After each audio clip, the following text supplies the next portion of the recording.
tudo bem? Estamos aqui, Rosângela Mello, em mais uma tarde do Café com Letrinhas. Pare de se sabotar. Vamos esperar aí o povo chegar um pouquinho mais.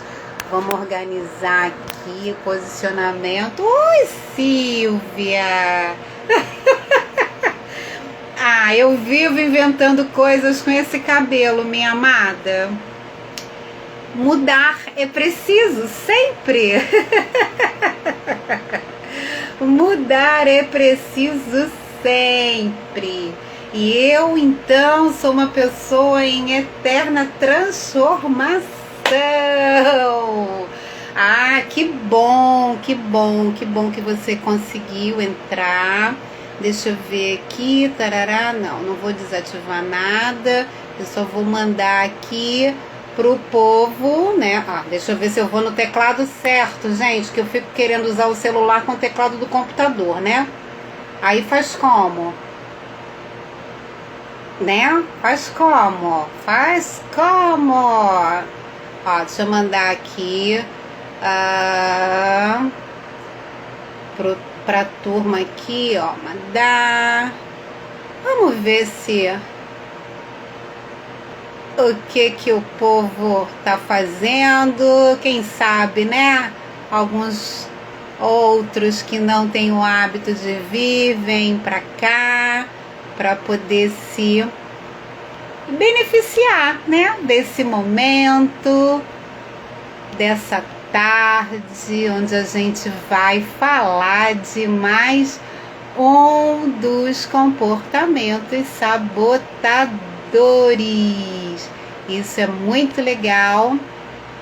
Eu tenho recebido insights incríveis, gente. Vocês não têm noção de quantas pessoas têm me mandado mensagem para falar das fichinhas que tem caído depois que a gente começou a fazer esse encontro aí e ter esses insights a partir dos comportamentos sabotadores que a gente nem percebe que tem. Olha, Lúcia querida, aqui no Facebook, tá? Já convidei, muito bem. Como seria, né, se a gente cada vez mais se conectasse com os nossos amigos, pessoas da nossa família, para que eles possam talvez ouvir um pouco disso que a gente vem falando aqui nesses últimos sábados e que eu tenho falado também nos encontros das quartas-feiras. Olha, nem passei o meu batom. Ai, gente, eu vou passar batom ao vivo para vocês, olha. A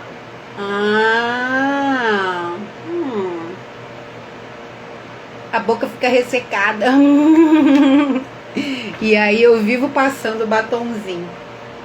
E aí, nesses encontros de sábado, a gente tem visto aqui... Oi, Val, querida, minha amiga direto de Campo Grande, Mato Grosso do Sul. Cadê a vacina, gente? Pra gente poder circular de novo e fazer fofoca boa. O pessoal de Goiás também tá falando, Rô, quando é que você aparece? Calma aí, gente, eu vou aparecer, mas primeiro precisa ter vacina, né? Pra gente poder ir mais tranquilo, sem ficar aí nessa neura do que pode ou não pode, enfim. E aí, vamos conversar aqui um pouco disso que a gente tem visto aí nesses sábados. Eu tenho escutado muita gente que tem me procurado no privado para falar das fichas que estão caindo a cada encontro desse que a gente tem aqui. E aí está sendo muito legal, por quê? Porque muitas das vezes, e eu vou falar na maioria das vezes, a gente não percebe que está tendo um comportamento sabotador.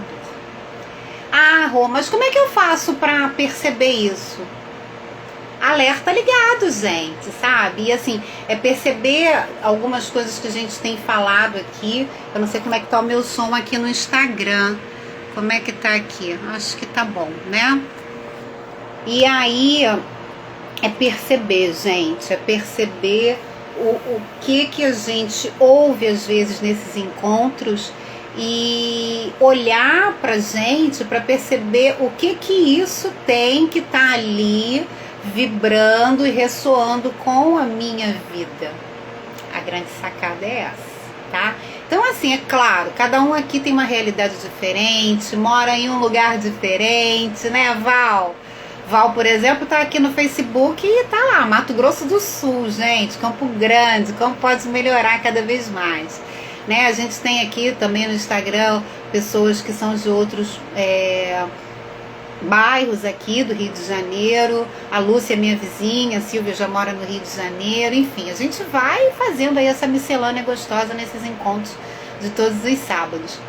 E tem sido muito legal, porque as fichas das pessoas têm caído, e aí as pessoas me ligam assim: Rô, você não sabe o que aconteceu, isso assim que eu falava, fazia e tal, e depois que eu comecei a ouvir, eu falei: uau, eu acho que eu faço isso. E aí as pessoas começam a se perceber, a estar presente, é o que eu falo, é estar presente na própria vida.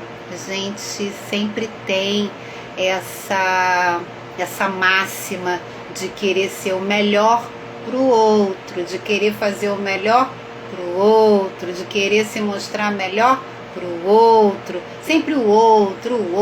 Eu quero que a dor do outro seja cada vez menor, eu não quero que ele sofra, eu não quero que ele tenha sentimentos que não sejam de gratidão, de amor, enfim, a gente está sempre olhando para o outro.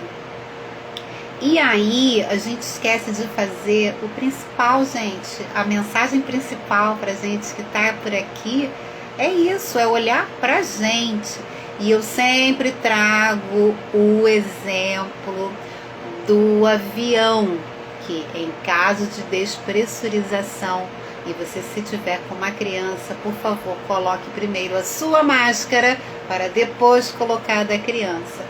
E isso é para tudo na vida. A gente precisa, sim, primeiro oxigenar o nosso cérebro, o nosso corpo, a nossa vida, a clareza que a gente precisa ter a respeito do que a gente é, do que é de verdade na gente, que muitas das vezes a gente vai colocando roupas, né, camadas de coisas e pessoas, comportamentos que não são nossos, e sim do outro, porque a gente quer agradar o outro, a gente quer cumprir um padrão, a gente quer se encaixar, a gente quer ser aceito, e aí a gente vai se escondendo da nossa verdade. E aí essa questão, né, que eu venho falando aí todas as semanas, tem sido muito legal, porque eu também tenho uns encontros aí das quartas, que são o projeto lá com o pessoal do BIR, The Energy Institute, que a gente vem falando aí de como se financiarizar, e a gente vai percebendo que está tudo ligado, né? Você pode ter uma vida amorosa, né? Um relacionamento promissor, desde que seja baseado na sua verdade, não na vontade do outro. Você pode relacionar isso também com a parte financeira, para que você comece a enxergar um pouco mais. E isso foi um insight que eu tive, né? Aos que me acompanham aí já há algum tempo, já sabem que, né, eu tive momentos aí de vida, de 2019, em 2019, com hospitalização, enfim, toda aquela fofoca que a gente já conhece. E aí, né, com relação à vida financeira, eu vim, né, toda descendo a ladeira, queimando reserva. E chega uma hora que você, mesmo que você tenha toda uma consciência, mesmo que você tenha toda uma vivência, experiência, você começa a fazer algumas perguntas e você começa a não gostar muito das respostas. E eu comecei a perceber que começou lá o grande insight com a criação do Clube do Livro, falando de vulnerabilidade lá em junho de 2020, quando tudo começava a ficar ainda, né, naquele espaço de que a gente não sabia o que fazer, como ia ser, para onde que a gente ia. Oi, Sheila querida, seja bem-vinda, meu amor, saudades também. E aí eu comecei a fazer algumas perguntas e eu comecei a não gostar das respostas que eu estava ouvindo. E aí eu comecei a fazer perguntas, lembram? Perguntas. Como posso melhorar isso? O que eu faço com isso? Que momento eu posso acessar com mais clareza e com mais facilidade o que está me impedindo disso e daquilo? E eram percepções da minha vida. E aí eu poderia ter me escondido muito bem e com todas as propriedades possíveis atrás de um fato que foi um fato grave de saúde. Eu poderia me esconder ali, coitadinha, eu passei por isso, agora, veja só, eu não estou conseguindo isso, eu não estou conseguindo aquilo. E eu falei, não, gente, esse não é o espaço onde eu funciono.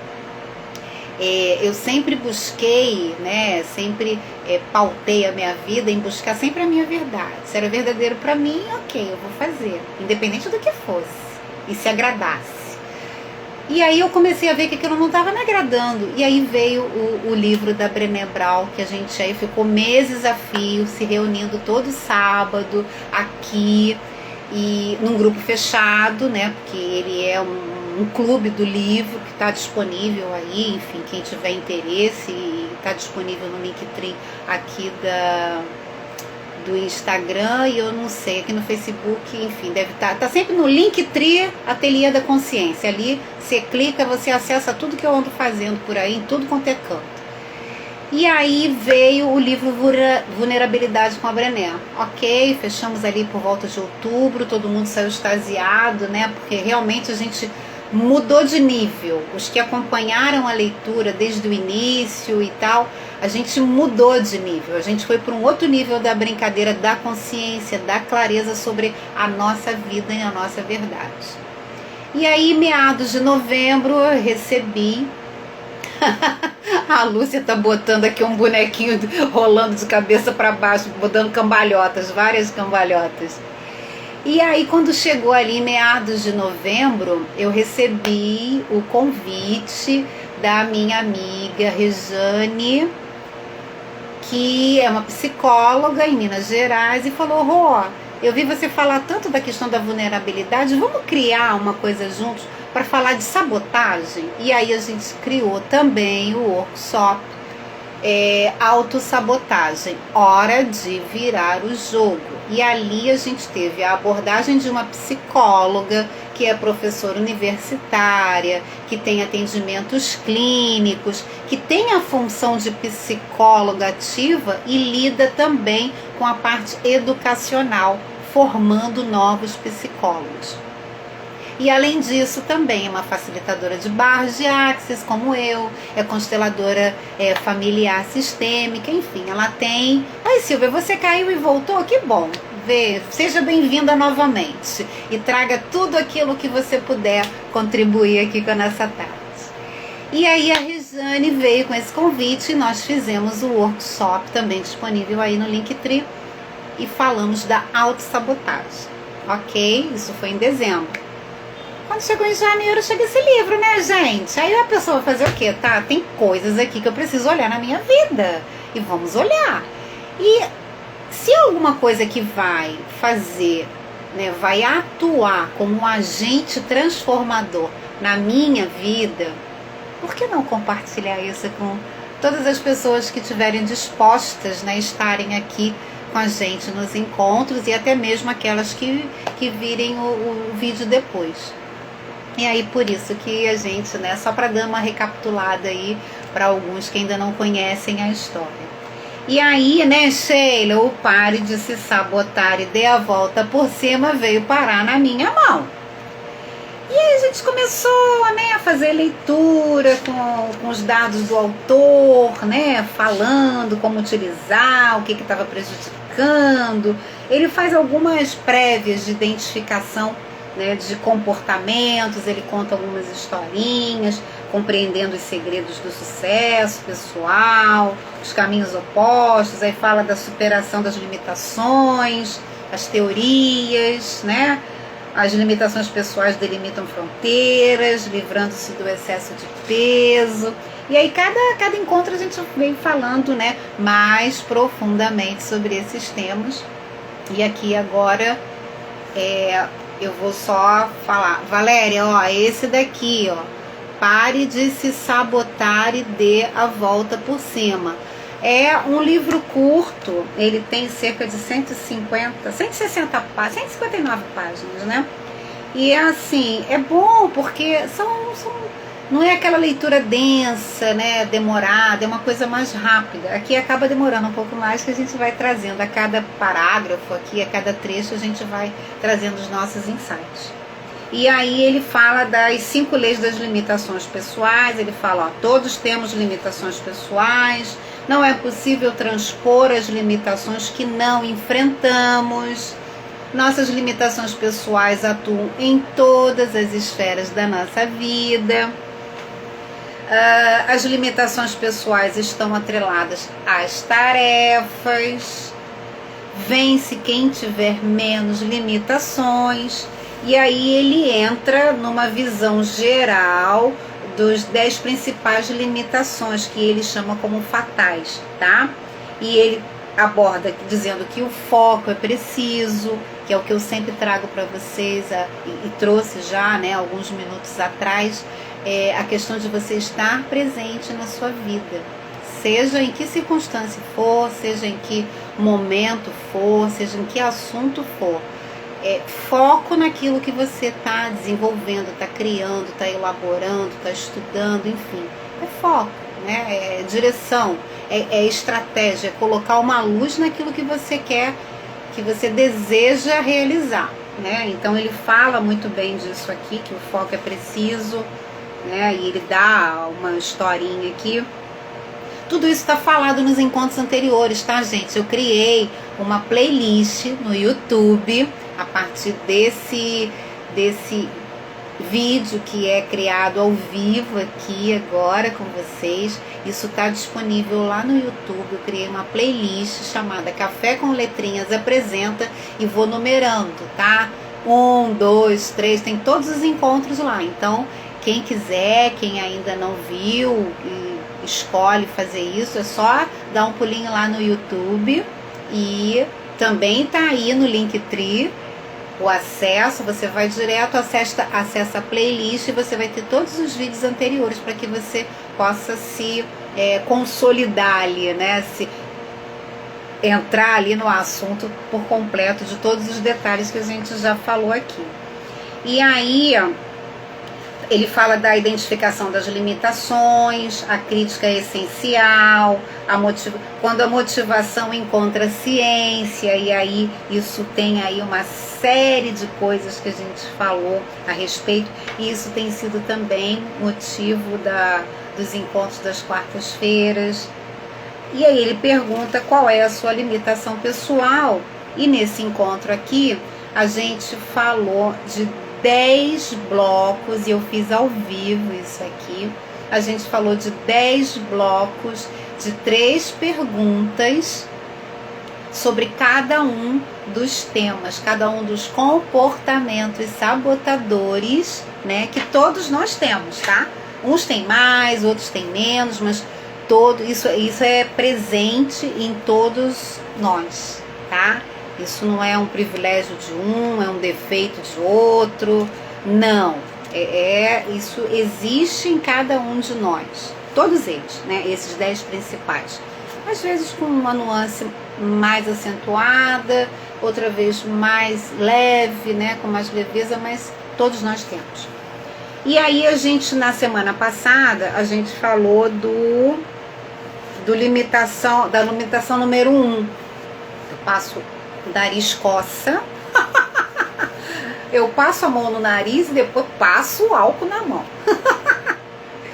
E aí a gente começou a falar da limitação, né, número 1, que é o comportamento, o primeiro comportamento sabotador, 1, 2, né, mas é dos 10 principais, esse é o primeiro. E aí a gente falou dos excessivamente confiantes. Eu fiz até um post que eu tenho circulado aí no WhatsApp, coloquei lá disponível no feed aqui do Instagram, E tenho colocado, né, ele por aí espalhado como os 10 comportamentos sabotadores, para que as pessoas possam até começar a despertar para esse assunto. E aí o cachorro tá aqui lambendo as minhas pernas. E aí a gente começou a falar do A Prova de Balas, que é o excessivamente confiante. A gente discorreu aqui sobre esse comportamento. E depois tem também uma partezinha de perguntas, né? Para você se identificar numa intensidade, né? Menos você tem desse comportamento e não, eu tenho muito desse comportamento. E aí também teve uma série de perguntas, de afirmações aqui, que quem marcou se viu mais ou menos, né, ali naquela linha do tempo. Né, da tendência. Falou, e aí veio trazendo também, né, quando o cara se identifica, uau, eu sou o cara que é extremamente autoconfiante, socorro, o que eu faço? Ele discorre aqui as etapas da tração específica, como lidar. Isso daqui, eu tive muitos insights, eu tive muitos retornos desse pedaço aqui da leitura do sábado passado, que é como lidar com uma pessoa à prova de balas. Como você lida com uma pessoa que é excessivamente confiante. E a gente trouxe o exemplo do Napoleão Bonaparte, que sai de Paris numa determinada época para conquistar uma cidade russa. Ele sai de lá com 500 mil soldados, e quando ele volta meses depois com 10 mil soldados, ele estava ali achando que, dizendo para todos que tinha sido uma guerra incrível, uma batalha incrível. Gente, não, mas 490 mil pessoas tiveram que morrer para que ele não percebesse, nem assim ele percebesse, que ele tinha um ego muito maior, né, do que o tamanho dele, que ele era um ser pequenininho. Eu estive em Paris, lá no Museu das Armas, né, toda aquela história parisiense, toda aquela história francesa, né, a Revolução Francesa. Eu sempre gostei muito de ir nos lugares para conhecer, né, esses temas que fizeram parte da nossa história.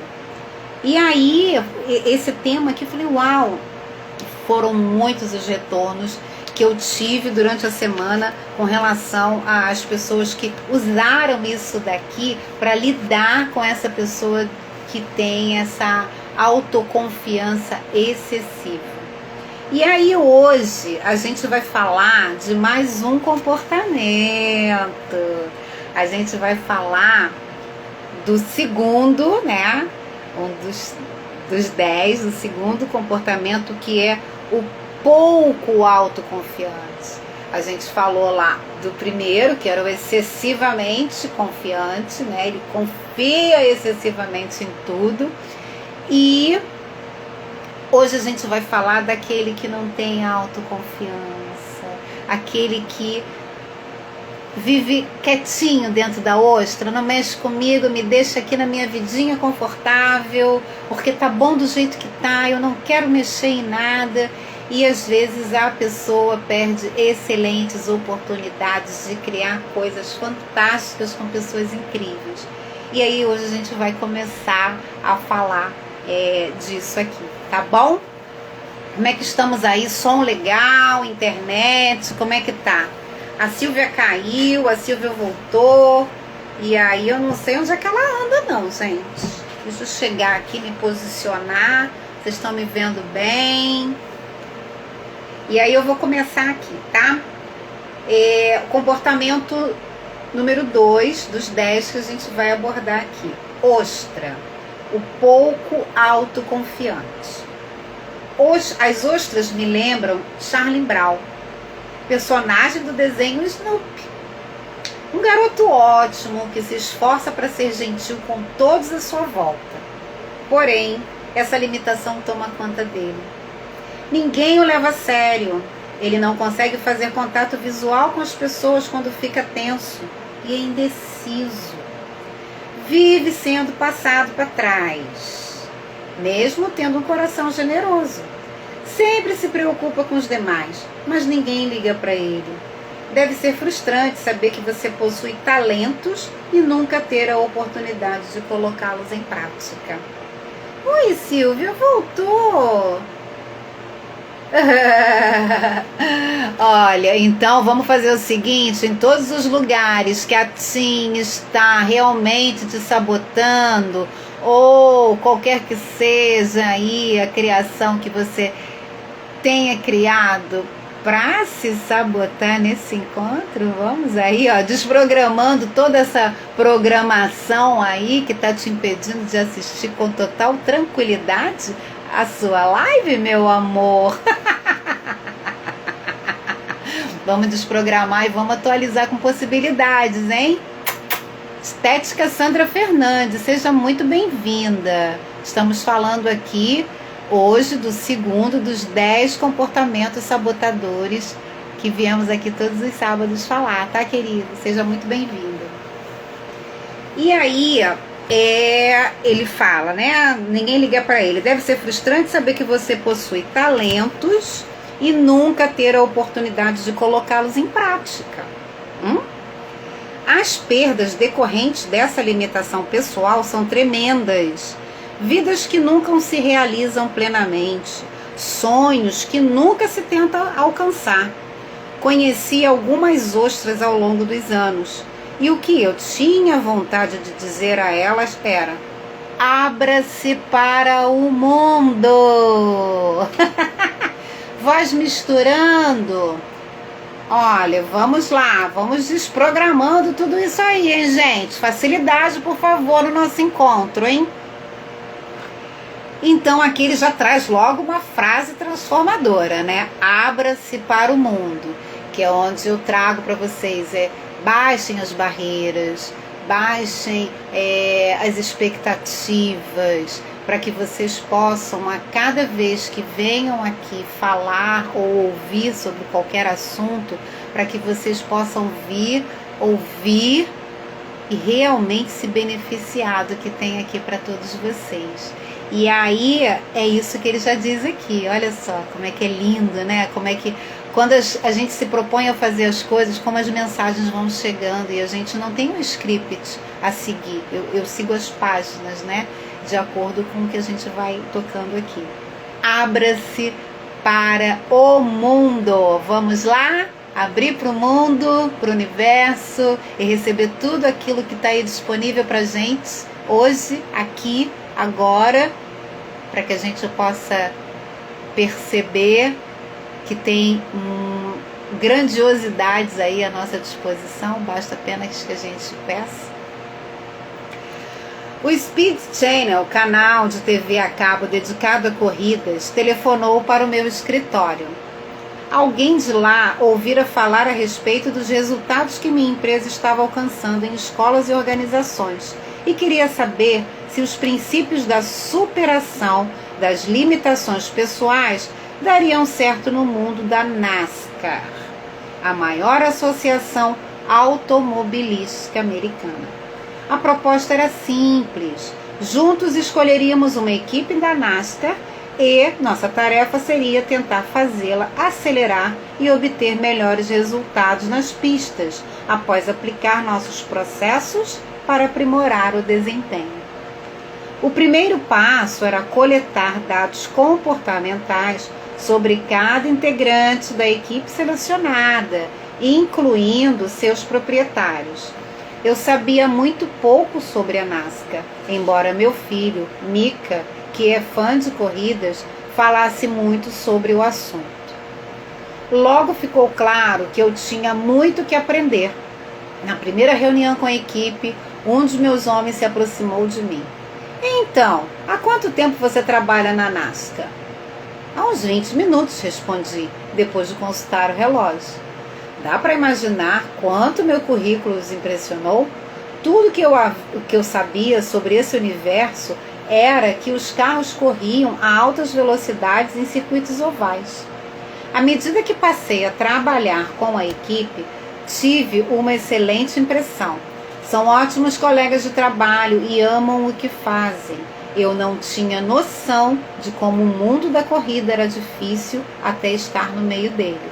A competitividade é incrível e o ritmo quase sempre beira a insanidade. Todas as equipes da NASCAR enfrentam uma temporada bem longa, de fevereiro a novembro, quase sem pausas entre uma semana e outra. Como todas as corridas são realizadas em fins de semana, a NASCAR tem um profundo impacto na vida familiar, o que se reflete em índices de divórcio mais altos dos que em muitos outros esportes. O cronograma é apertado e a competição é feroz. Para aumentar ainda mais a pressão, a proporção de vitórias nas corridas é diferente de outros esportes. A cada semana, entre 32 e 36 pilotos competem e só um deles sai vencedor. A competição não vale apenas por cada vitória, mas também pelos pontos acumulados. Trata-se de um esporte extremamente difícil, em que poucos chegam ao topo. Nossa tarefa era melhorar o desempenho da equipe Fitz Bradshaw, que estava em 23º lugar. Dedicamos um tempo a avaliar cada integrante da equipe e identificamos algumas áreas que precisariam de estudos mais aprofundados. O piloto, Casey Atwood, era um jovem muito dedicado. Começara a competir aos 15 anos e com 18 já tinha se tornado vencedor. Ele trabalhava havia algum tempo com o chefe da equipe e tinha um talento inato. Então qual era o problema? Por que só estavam na 23ª posição? Quais eram as limitações e por onde deveríamos iniciar o processo de aumentar sua velocidade e melhorar seu desempenho? Lúcia, você tá ainda com esse problema aí no seu... Gente, é só a Lúcia que tá percebendo essa mistura de som, que ela tá dizendo que não dá para entender, ou isso tá comum?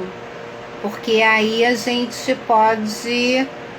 Eu posso encerrar essa daqui no Facebook e entrar novamente, se for um problema de todos, tá? Por favor. Ok. Bom, aqui eu não sei como é que tá. Bom, vamos seguir aqui mais um pouquinho, Lúcia. E se for o caso, eu desconecto aqui e conecto novamente, tá bom, querida? E aí, qual seria, né, o problema aqui? E ele botou assim, ó, perdendo a corrida da autoconfiança. Uma das minhas principais crenças é a de que nenhum grupo ou organização é capaz de superar as limitações dos seus líderes. Em uma equipe de corrida existem vários níveis de liderança, a começar pelos proprietários. E como um dos proprietários, Terry Bradshaw, admitiu em tom de piada, eu sou a maior limitação da equipe. Em alguns momentos ele tinha certa razão, mas não era na hora da corrida. Durante a prova, todos os seus papéis a cumprir, durante a prova, todos têm seus papéis a cumprir, mas os principais são o do piloto e o do chefe de equipe. Naturalmente, o piloto é quem dá as instruções de dentro do carro ao chefe da equipe, que deve fazer os ajustes necessários referentes à dirigibilidade do veículo e a seu desempenho na pista. Se eles não se comunicarem bem, haverá problema. Tá. No caso da equipe Fitz, o chefe recebia as instruções de casa, mas nem sempre efetuava as mudanças que ele pedia, acreditando que sabia como dirigir o problema de uma maneira melhor. O chefe muitas vezes dizia à casa que tinha feito as alterações, quando de fato fazia algo diferente, visando melhorar o desempenho de casa. Em outras palavras, o chefe tirava suas próprias conclusões e fazia as mudanças que ele achava que o piloto precisava, sem que esse tomasse conhecimento. Em pouco tempo, os dois falavam línguas diferentes. A autoconfiança de Casey diminuía rapidamente comparando os resultados na pista. Também constatamos que a escala de autocontrole de Casey estava alta demais. O resultado era um piloto com medo de assumir riscos, que não aproveitava as ocasionais aberturas que o fariam galgar posições. O fato de não receber do chefe da equipe o apoio que precisava também não ajudava a Casey, prejudicando seu desempenho. Nós precisávamos aumentar sua autoconfiança e baixar seu nível de autocontrole. Do ponto de vista comportamental, isso não é muito difícil, mas uma terceira limitação complicava tudo. Casey era resistente a mudanças. Para aumentar a confusão, o chefe da equipe dizia ao piloto que ele estava se saindo muito bem, quando na verdade não estava. A motivação e a união da equipe estavam terrivelmente em baixa. Quais eram os indícios de baixa autoconfiança de Casey, do ponto de vista comportamental? Em primeiro lugar, ele não corria riscos. E se batesse? E se tentasse roubar uma posição e se chocasse contra o muro? Após andar no carro madrinha algumas vezes, passei a ter grande empatia por essa sensação. E isso porque percorrer a pista no carro madrinha a 225 km por hora é brincadeira de criança. Os carros de corrida chegam a atingir entre 255 e 300 km por hora. Nossa, é muita coisa, né, gente? Dependendo do circuito. Olha, porque senão, né? Durante todo o trajeto, os pneus ficam superaquecidos e tudo que estiver solto na pista vai ficando colado a eles.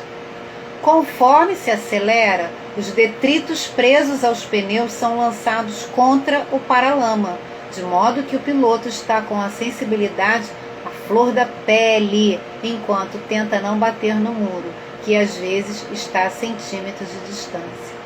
Tudo isso em uma pista lotada, na qual todos têm um objetivo, ultrapassá-lo ou fazer com que você bata. No mínimo, é difícil manter o foco. Eu compreendo perfeitamente que alguém não sinta muita vontade de ultrapassar carros a 290 km por hora. Mas essa tarefa de Casey e a tarefa do chefe da equipe era fazer no veículo os ajustes necessários que lhe permitiriam assumir a dianteira. Outra característica da autoconfiança baixa é não conseguir tirar proveito das oportunidades. Antes da curva, às vezes os pilotos se aglomeram no momento da aproximação, de modo que 3 carros podem ficar colados. Mas é impossível manter essa proximidade, pois quem fica do lado de fora da pista precisa percorrer uma distância maior a partir de uma posição desfavorável. Para não falar no muro, que se aproxima a 260 km por hora, meu Deus. Quando 3 veículos entram colados na curva, isso muitas vezes significa que alguém vai bater contra o muro. Geralmente, um dos pilotos se afasta e deixa que os outros se enfrentem. A ostra é aquele que tira o pé do acelerador e deixa os outros avançarem. A ostra é indecisa e hesitante. Perde a oportunidade de ultrapassar alguém. Mas a insegurança não é uma vantagem quando se está a 290 km por hora. Ela não ganha corridas. Além das pistas, a autoconfiança baixa de Casey permeava outras áreas. Sua relutância em tomar a iniciativa de encontrar pessoas causou grande impacto nos patrocínios. Com os aficionados, ele se dava bem. O foco era o esporte e ele sabia o que fazer. Mas com os patrocinadores era mais difícil. Ele não sabia ao certo o que esperavam dele e ficava constrangido nessas situações. Casey era tímido, o que complicava ainda mais. Com o tempo, vários patrocinadores e seus representantes começaram a achar que Casey o estava esnobando. Estavam confundindo pouca autoconfiança e a timidez com orgulho e arrogância. Mas não importa, o resultado era o mesmo. Ele começou a perder a preferência dos patrocinadores, o que é fatal no mundo do automobilismo. Também nós nos voltamos para as limitações da equipe. Quando começamos o processo, o pit stop durava entre 16 e 17 segundos. À medida que a equipe passou a trabalhar melhor em conjunto, esse tempo começou a baixar. Os integrantes discutiram o que não estava dando certo para eles como equipe quando o carro entrava no box. Superando suas limitações pessoais, a equipe galgou posições nas classificações e nos resultados finais. Nas 3 primeiras semanas, Casey obteve as melhores classificações de sua carreira e seu desempenho continuou a melhorar. Então, como era de esperar, ele atingiu o patamar mais alto permitido por essas deficiências. No caso da equipe, subiu de 23º para a 12ª posição. Foram ganhos incríveis para tão pouco tempo e o grupo tinha todos os motivos para se orgulhar. Casey estava fazendo o melhor possível para atingir o máximo desempenho, apesar de suas limitações, mas não foi forte nem rápido o suficiente. Entre seu desempenho nas provas e os atritos cada vez maiores com alguns patrocinadores, a carreira de Casey naquela equipe estava chegando ao fim. No fim das contas, não importava que ele fosse talentoso ou uma pessoa boa, tudo se resumiu à sua incapacidade de encarar as dificuldades. Sua baixa autoconfiança acabou assumindo o controle e determinando o nível de sucesso que ele poderia alcançar. A despeito de seus incríveis talentos e habilidades, suas limitações pessoais lhe custaram o contrato com a FIA. E qual é a origem da falta de autoconfiança? Na minha opinião, não nascemos assim. Certos relacionamentos e acontecimentos determinam a forma como nos vemos. Refletir sobre isso pode ser útil. E aí vamos começar a trazer nossos insights, né, pessoal? A gente, quantas vezes na vida da gente a gente começa a assumir medos de outras pessoas. A gente começa a fazer com que a vida do outro, e seja ele quem for, pode ser um conhecido, família, amigos, ou pode ser até mesmo um desconhecido.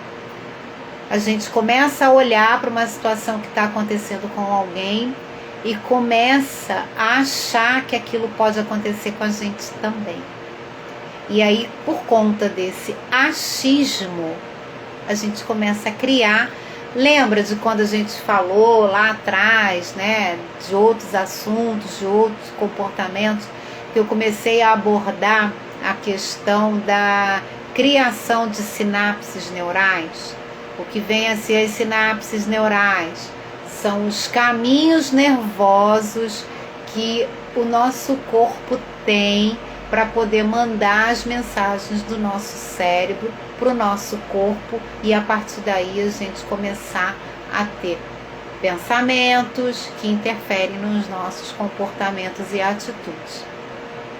E aí quantas vezes a gente deixa, para trás uma vida extraordinária uma vida que a gente está ali vivendo de uma forma plena, feliz, realizando os desejos, ajudando pessoas, conectando situações e pessoas, aquela tua realidade, e aquilo vai transformando vidas e você está ali no ápice do negócio. Num dado momento, por algum motivo, você começa a não mais acreditar naquilo que você pode contribuir para a vida das pessoas. Você começa a não mais acreditar na sua habilidade de transformar as pessoas, a vida das pessoas. E você começa a viver aquilo. E quando você começa a acreditar nisso, o teu corpo, o teu cérebro começa a criar um caminho que vai dizer para o seu corpo, cérebro para o corpo, de que aquilo não é mais possível. Eu não sirvo mais para isso. Eu não contribuo mais com a vida de ninguém. Eu não ajudo mais ninguém. Tudo que eu sei, todo o meu conhecimento já não serve mais para nada. Cuidado com isso. Porque quando você começa a acreditar nisso, e não a partir daquilo que você tem como realidade, e sim a partir daquilo que você está criando por observação da vida do outro, você está começando a criar uma série de limitações e uma série de comportamentos que te sabotam ao longo da sua vida, e você vai começar aí a se colocar nessa ostra que o piloto de automobilístico aqui começou a criar. Ele tinha um talento, ele tinha a habilidade, ele só não conseguia lidar com a timidez, né? E com tudo, todas as limitações que isso trazia para a vida dele. E aí vem a reflexão: ok, Rô, tá bom, eu identifico isso como um comportamento sabotador na minha vida, eu identifico que ele é muito forte, ele não é uma coisa leve, ele é muito forte ao ponto de me limitar mesmo a algumas questões. E o que eu faço com isso? Aí a gente vai entrar aqui nos insights do autor e vamos ver o que ele vai trazer. Eu tenho alguns aqui. Eu costumo dizer para vocês: faça perguntas. Lembra, quem está aí comigo há mais tempo na jornada sabe, né, que eu sempre oriento dessa forma. Não sabe o que fazer da vida, seja com qualquer circunstância, faça perguntas. O que eu posso fazer para mudar isso? Eu posso mudar isso? Como eu mudo isso? Como eu posso melhorar isso aqui, essa situação, esse acontecimento, esse fato na minha vida? Perguntas, perguntas, perguntas. Você não vai ter resposta. Você não vai ter resposta.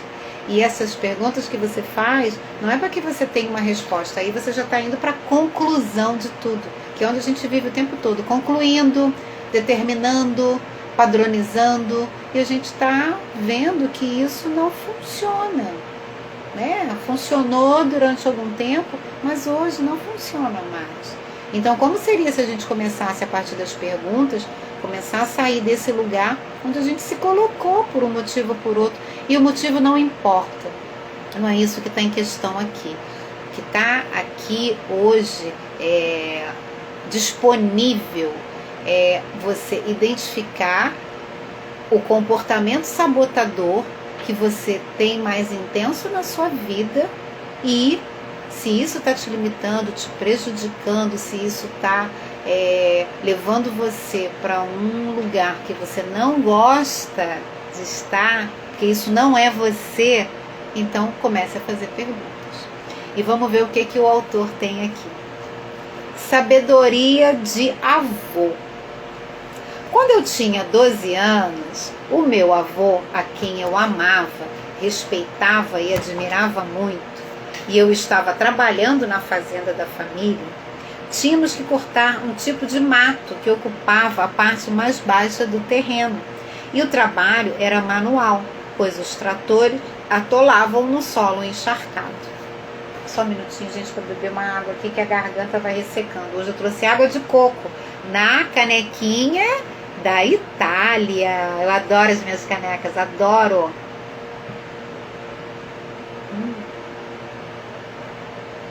muito bom.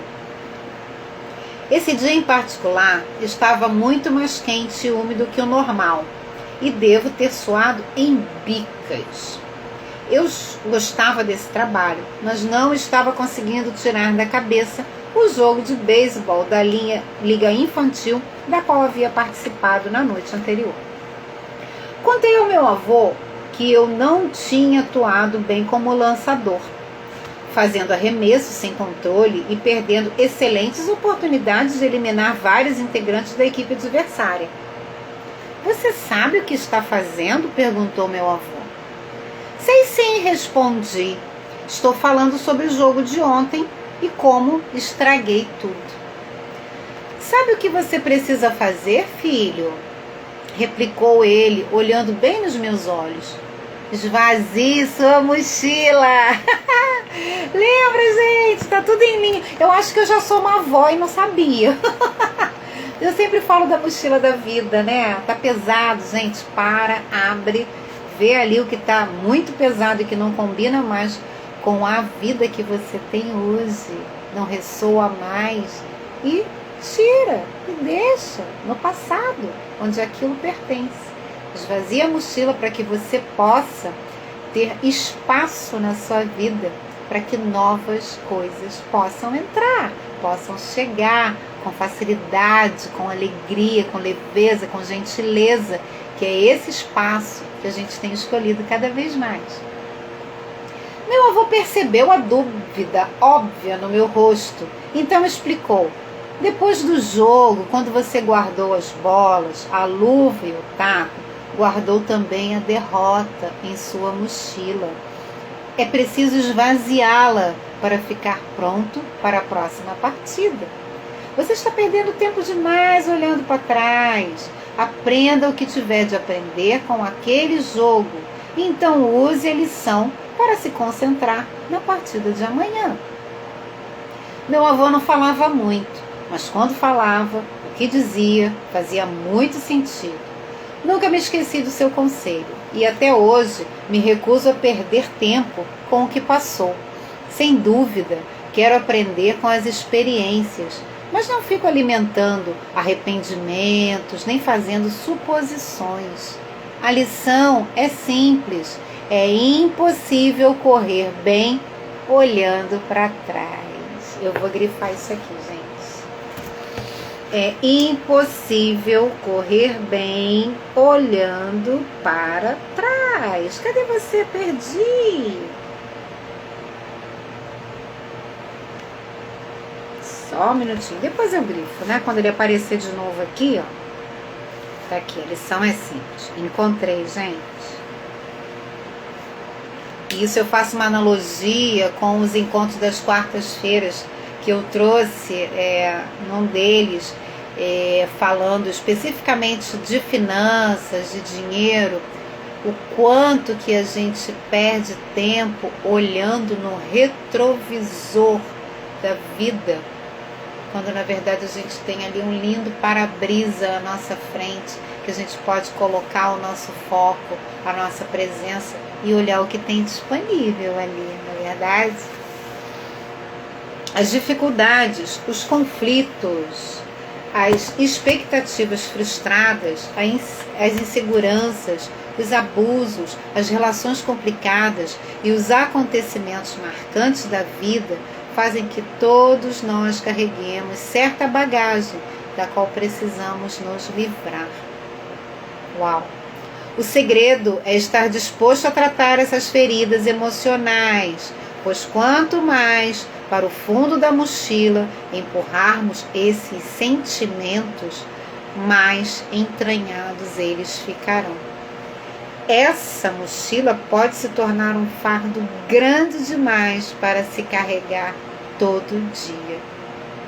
Percebe? Quanto que a gente vai aí carregando, né, pela vida, tantas vivências que a gente teve, coisas lindas, maravilhosas, de alegria. É óbvio que a gente tem que cada vez mais reviver esses momentos e se não possível o momento físico, mas reviver essa lembrança, porque isso traz essa alegria, esse bom momento junto, né? Isso banha o nosso corpo, né?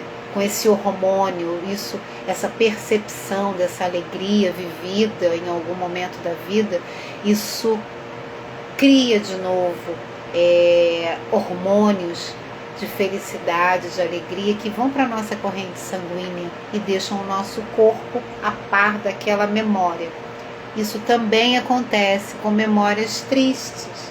Então, como seria aquilo que você viveu, que doeu, ou que até mesmo dói até hoje?